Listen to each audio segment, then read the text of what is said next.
Jordan Valley fall silent. The year is 1406 before Christ. The outer wall of Jericho, a 13-foot thick block of sun-baked desert mud resting on solid bedrock, does not slowly crack under the weight of war machines. It collapses entirely outward in a single, deafening roar. The white limestone ground shudders under the brutal impact of 1,200 tons of bricks, plummeting all at once.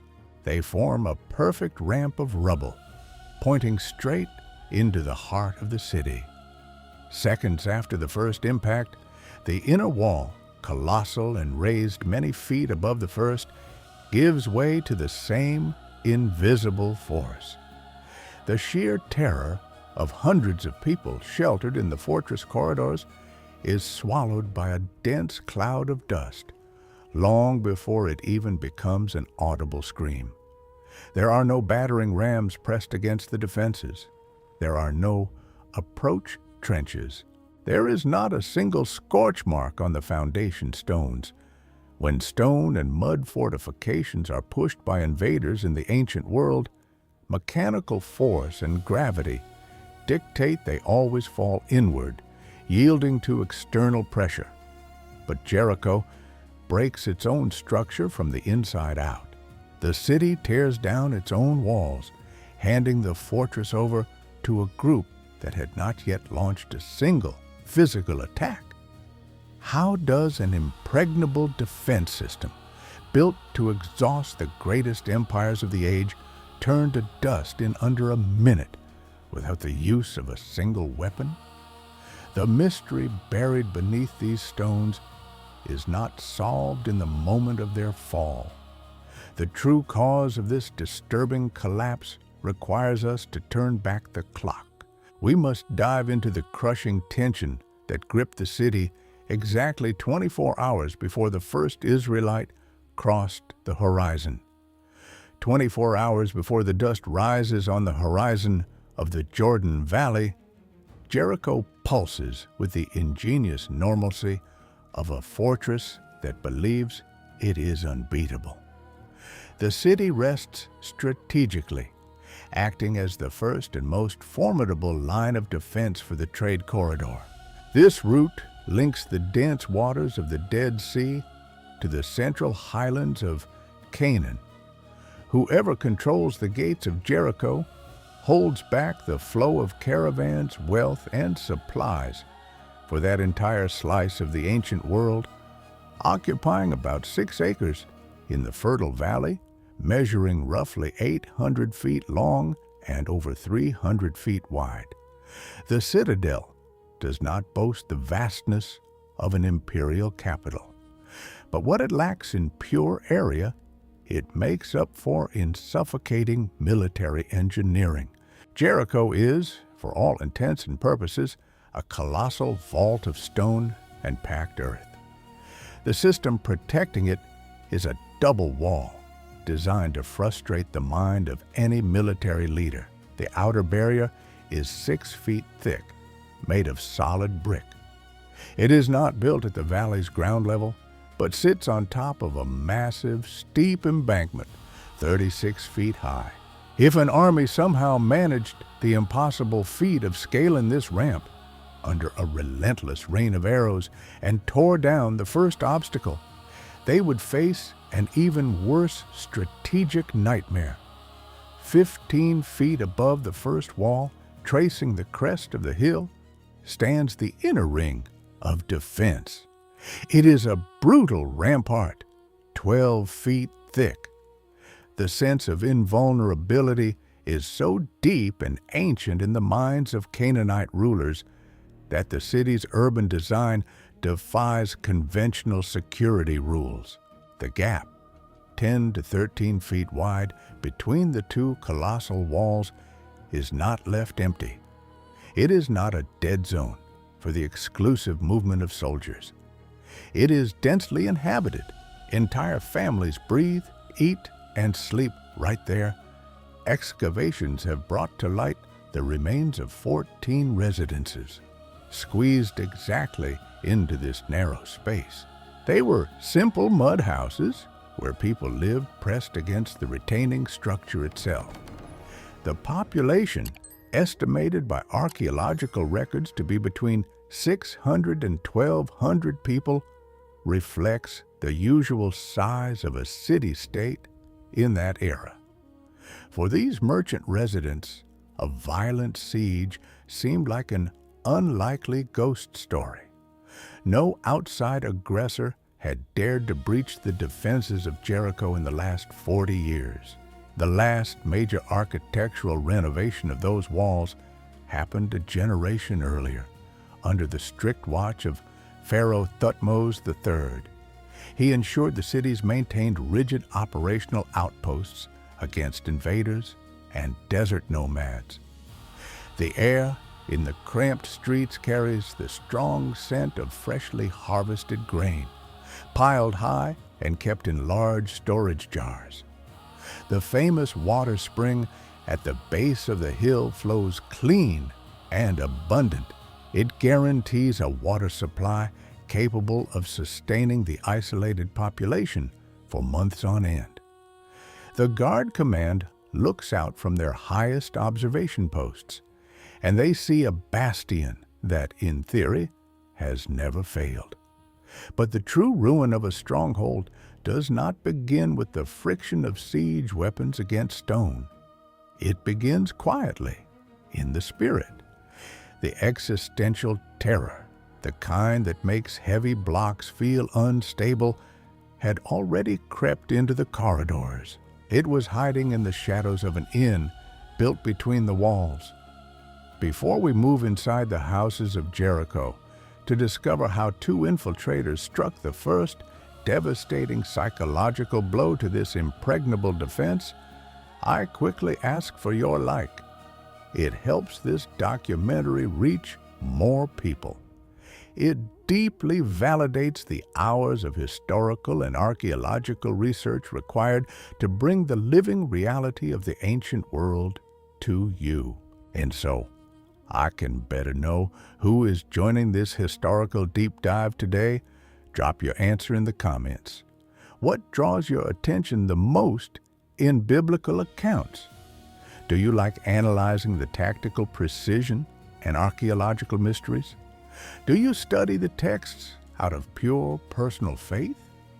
Or are you fascinated by the raw human psychology of the great figures of the past?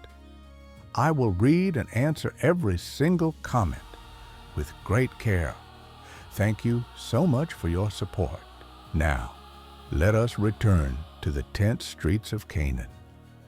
2 weeks before the first soldier of Israel set foot in the Jordan Valley, fear had already crossed the river. Under the cover of night, 2 men wade through the shallow waters. They walk in silence toward the gates of Jericho. They carry no heavy shields, wear no gleaming armor, and do not march in formation. They are scouts. They employ a crucial reconnaissance tactic for a nomadic people, a people who lack detailed maps of Canaanite urban defenses. They need to understand the guards' routine, the thickness of the wooden doors, and most importantly, the morale of the men watching from the top of those colossal structures. The infiltration leads them straight to the most tense, cramped zone of the city. It is the residential ring, located between the 2 massive mud brick walls. Right there, in a tight structure about 10 feet wide, operates the inn run by Rahab. The archaeological work led by Kathleen Kenyon in Jericho confirmed this millennia later. Houses built on the stone foundations had direct access to the top of the outer wall. It was the perfect spot for outsiders to enter the city without having to cross the illuminated, heavily guarded squares of the government center. But the presence of foreigners in a city on high alert does not go unnoticed. When the king's guards knock on Rahab's door, demanding the immediate surrender of the infiltrators, the history of that fortress takes an irreversible turn. The woman hides the two men on the flat roof of her house. She camouflages the scouts beneath large bundles of flax left out to dry in the wind. The decision to risk her own life does not come from a sudden epiphany or a blind rebellion against her own people. It is born from the purest instinct of survival and a cold, hard rid on reality. Jericho did not live isolated in ignorance. Information was a valuable currency on the trade routes crossing the region of Canaan. Those residents knew exactly what had happened in Egypt, the greatest power of the ancient world, 40 years prior. They knew the ruthless outcome at the Red Sea, and even more terrifying for the Canaanite guard, the rulers knew what the tribes of Israel had just done to the powerful Amorite kings, Sihon and Og. On the other side of the river, there was no truce in those battles. There was only the definitive end of the kingdoms that tried to block the desert path. The account preserved in the book of Joshua, chapter 2, exposes the psychological fracture of the entire city. It is told through the voice of this single woman. On the dark roof, while patrols scour the streets below, Rahab confesses to the spies. The sheer dread of that army had fallen upon them all. The people of Jericho were, in their own ancient words, melting with fear. The courage of the well-trained soldiers patrolling the double walls had evaporated long before the sound of the first trumpet echoed in the valley. Rahab negotiates in a highly calculated way. In exchange for pointing out safe escape routes toward the mountains for the two scouts, she extracts an unbreakable oath, an oath of protection for her family when the invasion inevitably strikes. The spies climb down the outer wall on a heavy red rope. They vanish into the limestone darkness west of the city and wait 3 days before returning safely to the camp of Israel. Upon arriving at the command tent, they do not hand over complex maps or reports on the Canaanite arsenal. They deliver the only tactical information Joshua needed to confirm, a piece of deep strategic data that no war machine could ever measure. The imposing, unbreakable Jericho, with its locked bronze gates and its 36-foot embankment, was already mentally defeated. The military engineering of stone and mud remained standing, but the minds of its defenders were in absolute ruins. The city did not need to be conquered by the brute force of swords. It merely needed to be pushed day after day straight into the abyss of its own terror. The first dawn of the siege breaks heavy over the Jordan Valley. High up on Jericho's inner defensive ring, Canaanite commanders squint against the rising sun, their nerves stretched to the limit. They wait for the classic military protocol of ancient warfare. They expect to see the vast plain swallowed up by heavy siege engines. Primitive catapults built from massive logs, wooden towers creaking across the dry earth, and the battle cry of thousands of throats thirsty for spoils and territorial dominance. The rigid Canaanite military doctrine demands maximum readiness and constant tension. Archers are poised at the upper slits.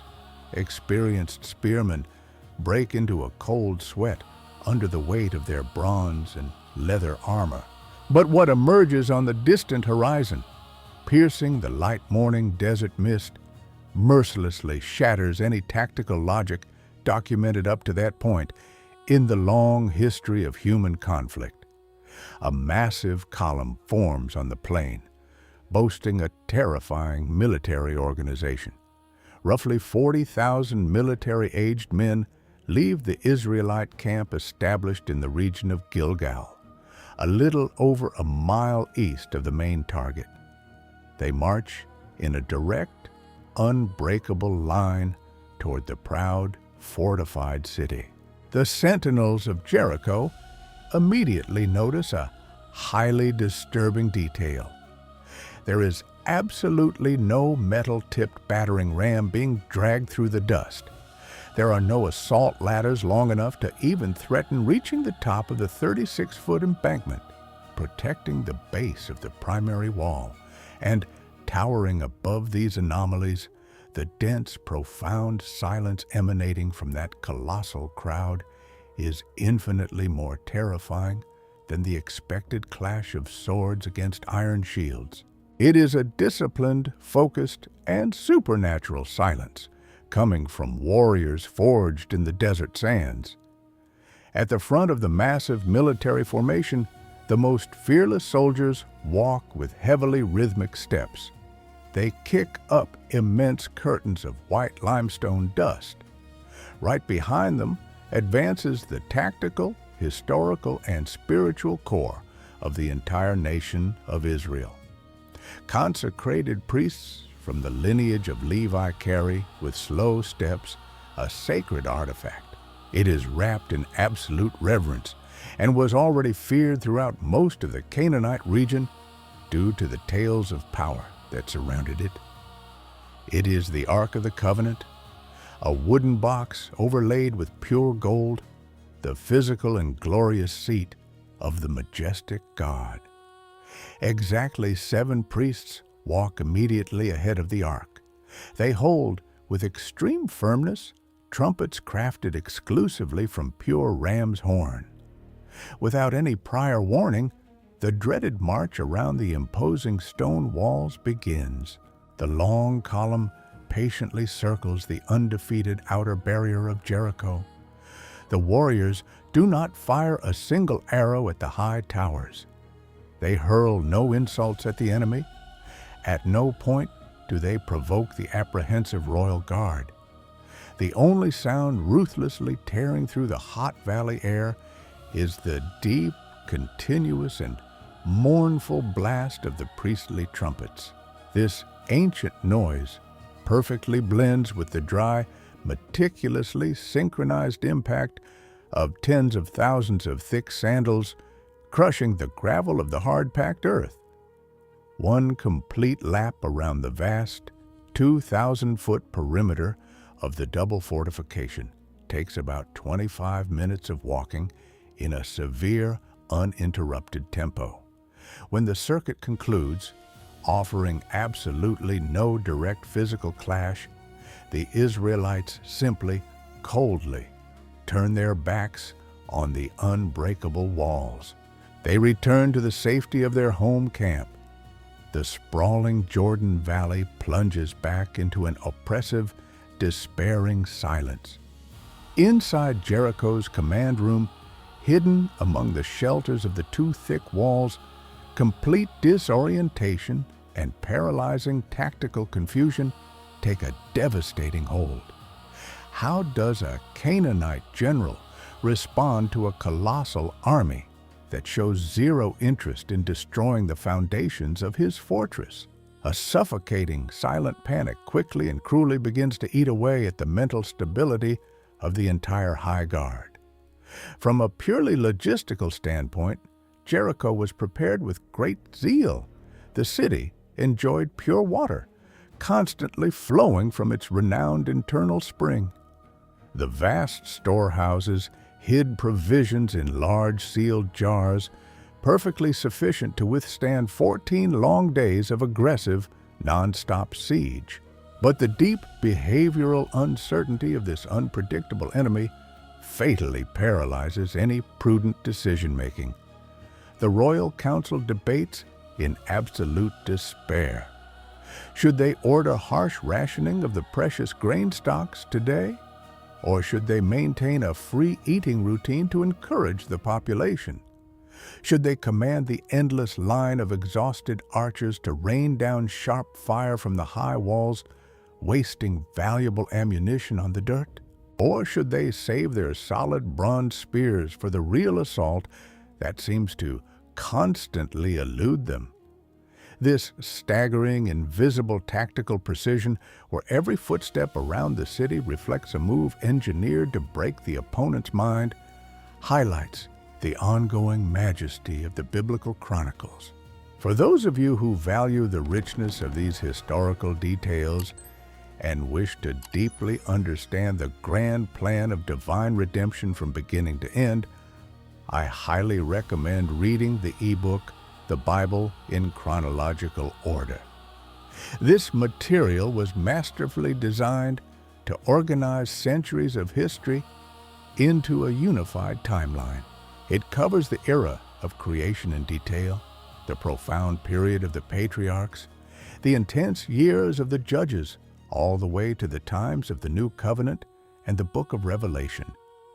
It is an essential guide to strengthen your understanding of how all these colossal events connect into a single, unbreakable narrative.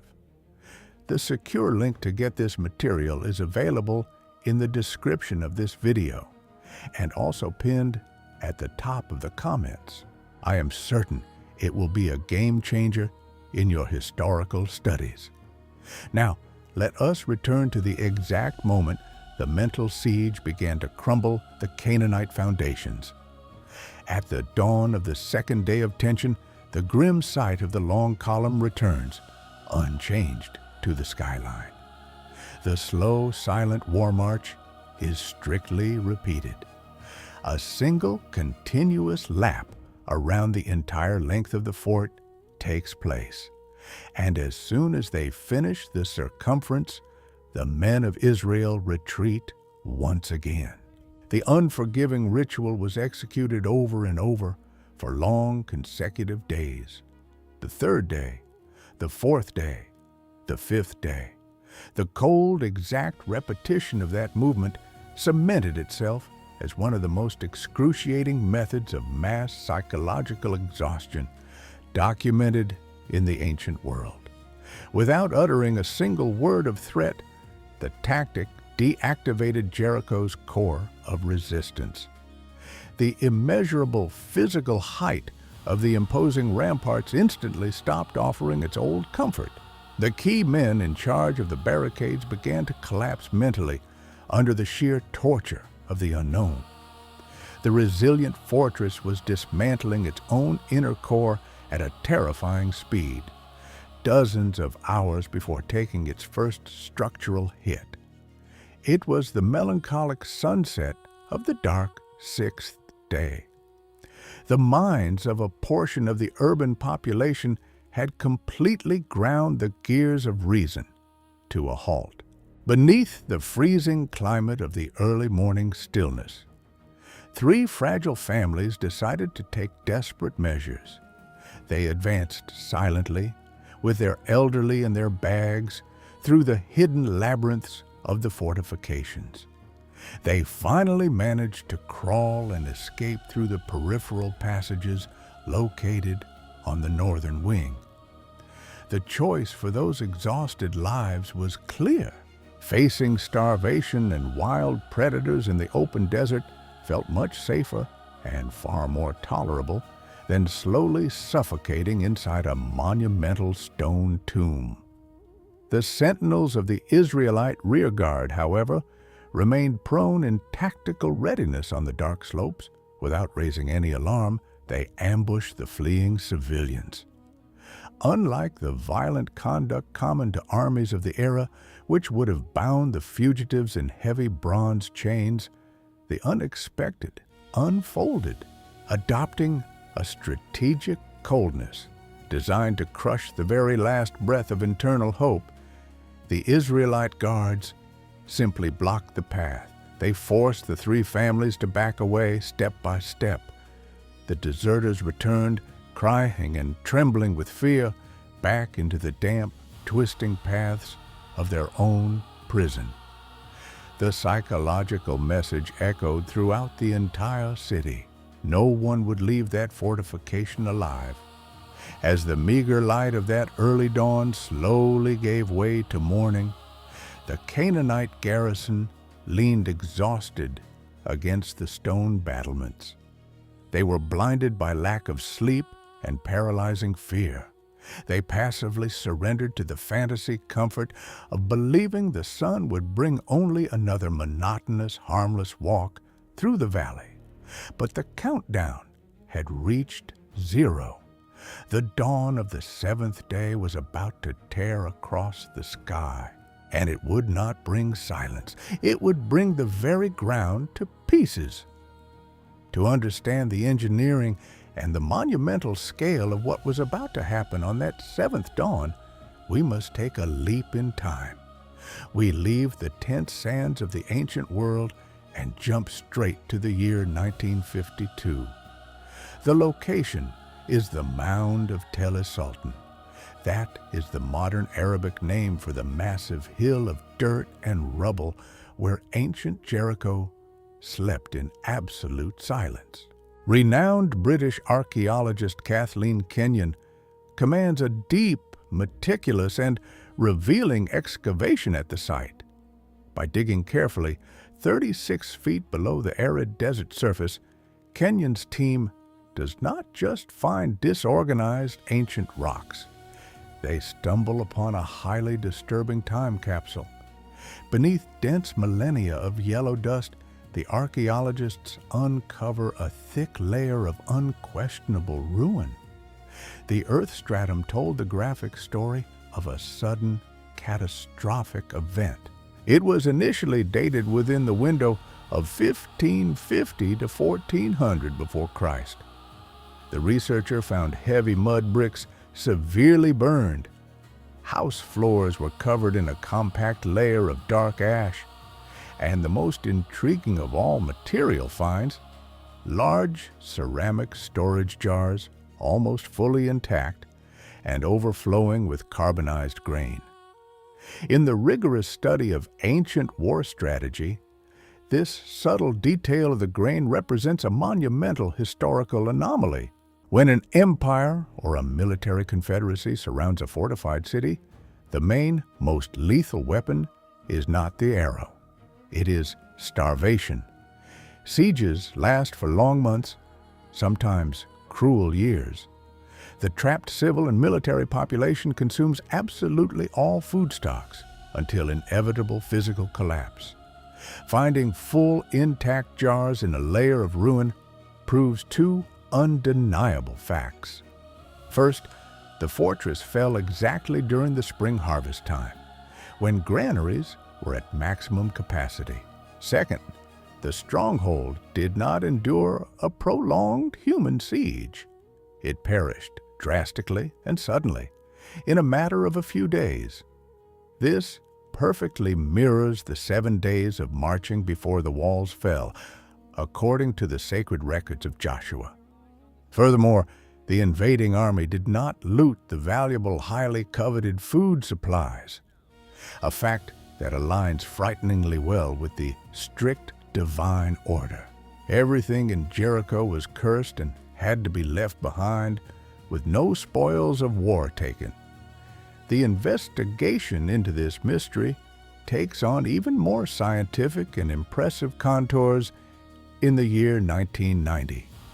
Respected researcher and archaeologist Bryant Wood decides to reanalyze Kenyon's fragmented finds using new technologies. He used refined carbon-14 dating methods applied directly to the carbonized grains, coupled with the cross-study of Cypriot pottery found in the exact same earth layer. Wood reached an astounding temporal precision. The dating locked in the year 1410 before Christ, with an estimated margin of error of only 40 years.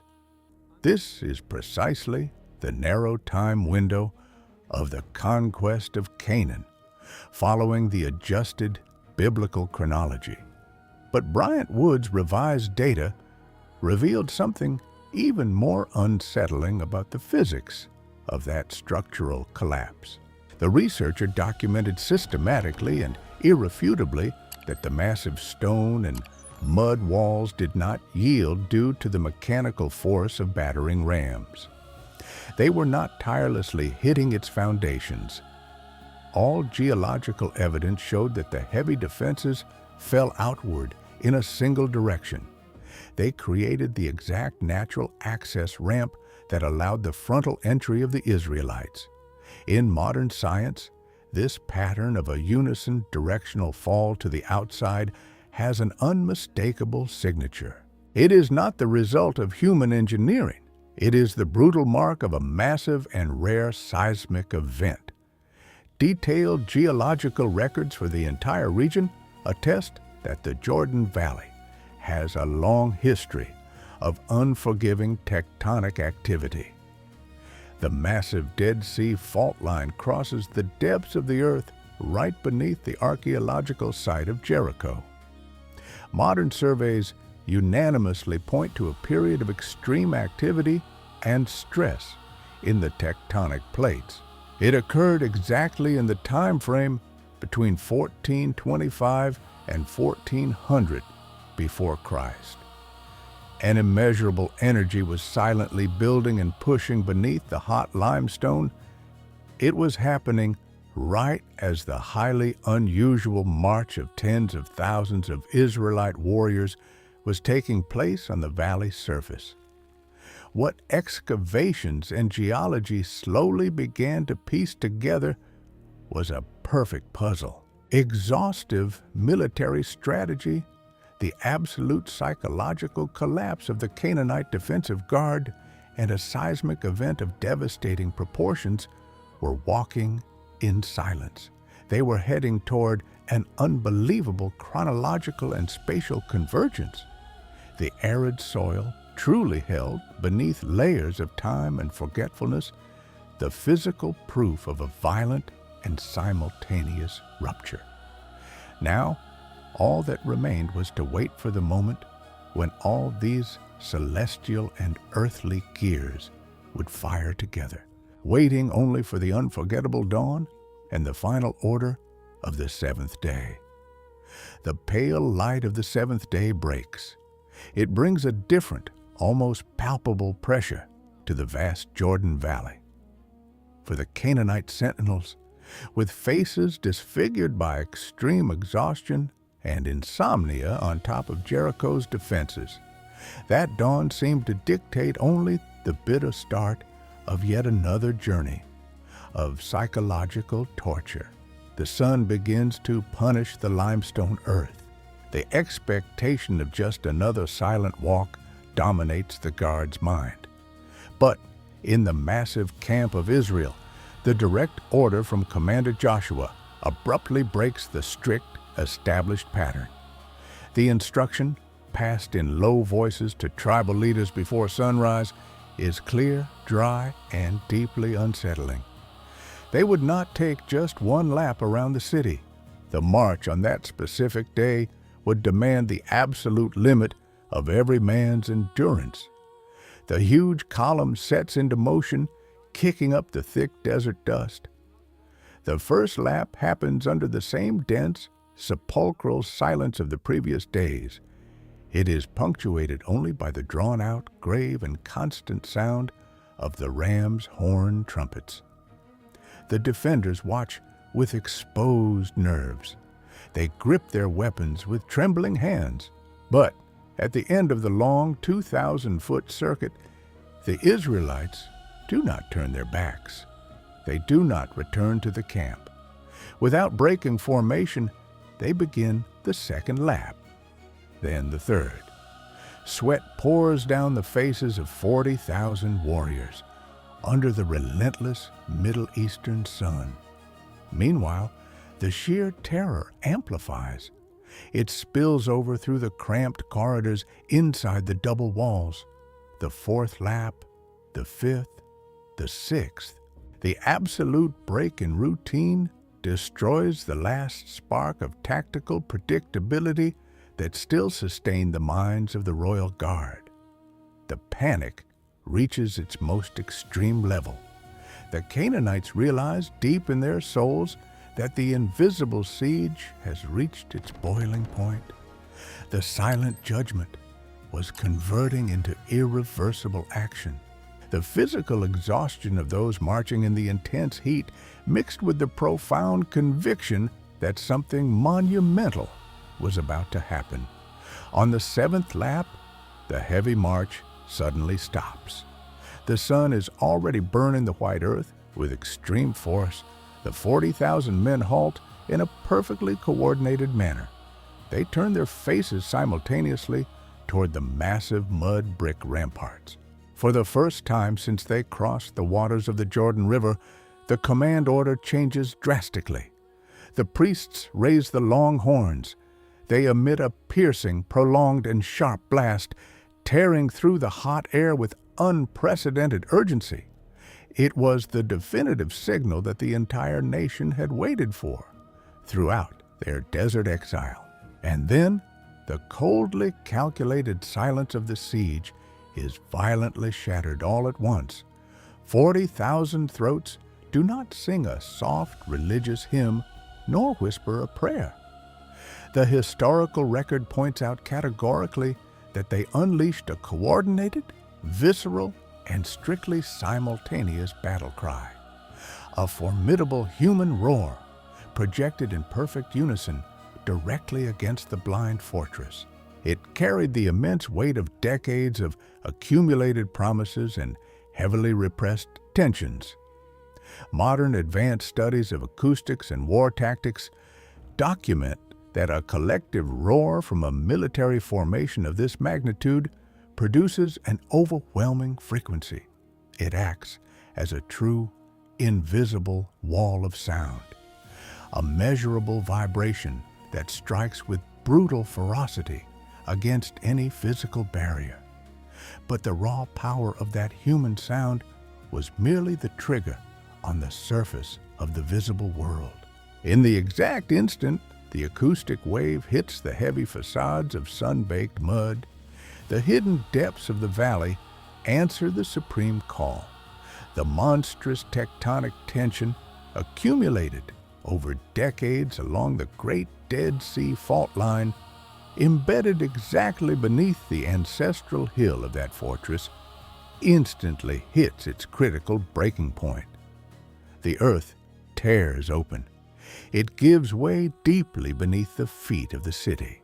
The cataclysmic seismic event, widely documented and debated by contemporary geology, locks into a terrifying, divine, and perfect synchrony.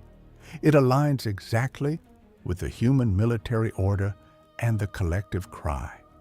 This is not a purely random or disconnected natural phenomenon.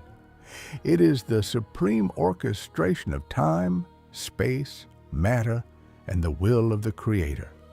The colossal pressure released from the bottom up makes the ground crack from end to end with an indescribable force. The steep 36-foot embankment trembles with astonishing violence. It brutally shakes the structures that once rested so proudly upon it. The massive, heavy stone foundations, built to withstand generations of ruthless armies, are suddenly forced outward. This entirely contradicts the physics of conventional sieges. The text of the book of Joshua describes it with the undeniable precision of an eyewitness. The wall fell down flat in its place, collapsing vertically. 1,200 tons of solid brick break loose all at once from the defense ring, plummeting violently outward. The thick, suffocating dust cloud swallows the sunlight. It plunges the narrow, terrified streets of Jericho into total darkness in broad daylight. The deafening sound of the collapse echoes across the desert, forever sealing the destiny of the stronghold. The singular physics of that collapse creates a vast, perfect ramp of compacted rubble. It is resting exactly against the base of what remained of the defense line. The Israelites do not need to build risky wooden ramps. They do not need to drag heavy ladders across the dusty hills. Against all odds, the barriers simply ceased to exist. They just walk firmly over the fallen stones and crushed bricks. They march straight up, every man straight before him, into the totally exposed streets of a city in absolute shock. The synchronization was so exact, the window of structural collapse was so perfectly, formidably precise.